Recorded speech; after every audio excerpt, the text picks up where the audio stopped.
మాట్లాడారు. కొన్ని మండలాలు, రెవెన్యూ డివిజన్లు లేకపోతే జిల్లాల గురించి కేంద్ర ప్రభుత్వం మండలాల సరిహద్దులు కానీ, రెవెన్యూ డివిజన్ల సరిహద్దులు కానీ, జిల్లా సరిహద్దులు మార్చొద్దని కేంద్ర ప్రభుత్వం ఆదేశాలు ఇచ్చింది. 2027 మార్చి 31 వరకు జిల్లా, మండల, రెవెన్యూ సరిహద్దులు మార్చడానికి అవకాశం లేదు. ఆ తర్వాత ప్రభుత్వం ఒక జ్యుడిషియల్ కమిషన్ వేసి ఇలాంటి సమస్యలన్నిటిని కూడా ఆ కమిషన్కి ఇచ్చి బోత్ ప్రాంతం రెవెన్యూ డివిజన్గా మార్చాలని మిత్రులు అడిగినారు కదా. ఆ కమిషన్ ద్వారా ఆ రోజు ఈ సమస్యకు పరిష్కారం చూపించే ప్రయత్నం చేద్దాం. ఇక అదేవిధంగా ఆనాడు ప్రాణహిత చేవెళ్ళ ఈడ తుమ్మిడేటి దగ్గర మొదలుపెట్టి కొడంగల్, తాండూరు, వికారాబాద్ వరకు గోదావరి జలాలను 160 టీఎంసీలు తరలించాలని ప్రాజెక్టు కడితే ప్రాణహిత పేరు మారింది, ఊరు మారింది, అంచనాలు మారినాయి. 1,00,000 కోట్లు గోదావరిలో పోసినట్టయింది. కాళేశ్వరం కడితే కూలేశ్వరం అయిపోయింది. 3 ఏళ్లలోనే కట్టుడు కూలిపోడు జరిగిపోయింది. మా ఆదిలాబాదుకు మాత్రం రాలేదు. మా ప్రేమ్ సాగర్ రావు గారు ఎప్పుడు అంటారు, గోదావరి తలా మా పక్కల నుంచే పోతుంది, మాకు మాత్రం నీళ్లు రాలేదు అని. అందుకే ఇవాళ నేను ఈ వేదిక మీద నుంచి మాట ఇస్తున్నా.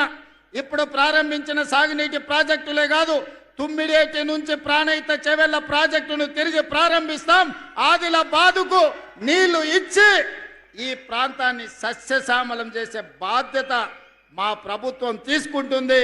మా సాగునీటి పారుదల శాఖ మంత్రివర్యులు ఉత్తమ్ కుమార్ రెడ్డి గారు సర్వేలు చేపిస్తున్నారు, అంచనాలు సిద్ధం చేస్తున్నారు. తొందరలోనే ప్రాణహిత చేవెళ్ళ తుమ్మిడేటి దగ్గర ప్రారంభించి ఆదిలాబాదు ప్రాంతానికి నీళ్లు అందించి తాగునీరు, సాగునీరు సమస్యను పరిష్కరించే ప్రాజెక్టును ప్రారంభించడానికి మళ్ళీ నేను ఇక్కడికి వస్తాను అని చెప్పి మా మిత్రులకు తెలియజేస్తున్నా. ఇక రెండవది, ఈ ప్రాంతంలో ఎర్ర బస్సు తిరగడమే కష్టం. మా పాయల శంకర్, మా ఎంపీ నగేష్ గారు, ఈ ప్రాంతంలో ఉండే మా నాయకులు, అన్న హైదరాబాద్కే ఎయిర్పోర్టా, ఆదిలాబాద్కి ఎయిర్పోర్ట్ అక్కర్లేదా అని ఈరోజు కేంద్ర ప్రభుత్వంతో, మోడీ గారితో మాట్లాడినాం, రామ్మోహన్ నాయుడు గారితో మాట్లాడినాం, రాజ్నాథ్ సింగ్ గారితో మాట్లాడినాం. తొందరలోనే వీలైతే జూన్ 2 తారీఖు లోపల ఆదిలాబాద్లో ఎయిర్పోర్ట్ ప్రారంభోత్సవానికి శిలా పలకాన్ని వేసే బాధ్యత వేదిక మీద ఉన్న మిత్రులం అందరం తీసుకుంటాం. మరి ఎయిర్పోర్ట్ వస్తే మరి అది నడవాలంటే కూడా మనకు ప్యాసింజర్లు ఉండాలి కదా.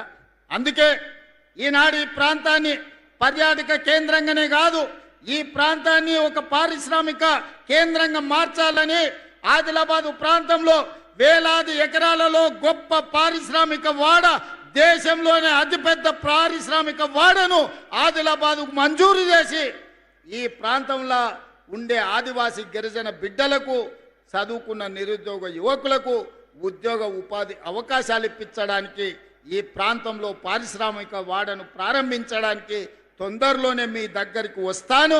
దానికి సంబంధించిన భూసేకరణ ప్రక్రియ వేగంగా సాగుతుంది అని నేను చెప్పదలుచుకున్నాను. అదేవిధంగా అన్ని జిల్లాలలో యూనివర్సిటీలు ఉన్నాయి, ఆదిలాబాదు జిల్లాలో యూనివర్సిటీ లేదని మా ఎన్ఎస్యుఐ అదేవిధంగా విద్యార్థి యువకులు చాలామంది అడిగినారు. ఇప్పటికే ప్రభుత్వం నిర్ణయం తీసుకున్నది, ఆదిలాబాద్కు యూనివర్సిటీ ఇవ్వాలని. ఆ యూనివర్సిటీకి సంబంధించిన భూసేకరణ, దానికి సంబంధించిన విషయాలతోని తొందరలోనే ఆదిలాబాద్కు యూనివర్సిటీ ఇవ్వడమే కాదు, ప్రారంభోత్సవ కార్యక్రమానికి ఈ ప్రాంతానికి నేను వస్తానని నేను తెలియజేయదలుచుకున్నా. అదేవిధంగా మిత్రులారా, ఇవాళ పొద్దున బాసర సరస్వతి మందిరానికి వెళ్ళినాం. తెలంగాణనే కాదు, దేశం నలుమూలల నుంచి చిన్నపిల్లలకు అక్షరాభ్యాసం చేయించడానికి ఆ తల్లిదండ్రులు సుదూర ప్రాంతాల నుంచి ఇక్కడికి వస్తుంటారు. ఆ మందిరం విస్తరించాల్సిన అవసరం ఉన్నది. మందిర ప్రాంతంలో మౌలిక వసతులను పెంచాల్సిన అవసరం ఉన్నది. ఈరోజు నా మనవడి ఈరోజు అక్షరాభ్యాసం కూడా మీ జిల్లా బాసరలో సరస్వతి ఆలయంలో ఈరోజు ఉదయం అక్షరాభ్యాసం చేయించి ఈ ఆదిలాబాదు ప్రాంతానికి ఉన్న ఒక పవిత్రతను ప్రజలందరికీ తెలియజేసే విధంగా ఒక ప్రయత్నం చేసినాం. ఇవాళ బాసర ఆలయాన్ని విస్తరించడానికి 225 కోట్ల రూపాయలు ప్రాథమికంగా మంజూరు చేసి ఈరోజు బాసర ఆలయాన్ని విస్తరించే పనులను ప్రారంభించుకున్నామని చెప్పడానికి నేను చాలా సంతోషాన్ని వ్యక్తం చేస్తున్నా. ఇంకా బాసర ఆలయాన్ని విస్తరించడానికి ఇంకేమైనా అదనంగా నిధులు అవసరమైతే కూడా ఆ నిధులనిచ్చి దేశంలోనే బాసర సరస్వతి ఆలయం ఒక గొప్ప ఆలయంగా తీర్చిదిద్దడానికి ఈనాడు మన ప్రభుత్వం కట్టుబడి ఉన్నది.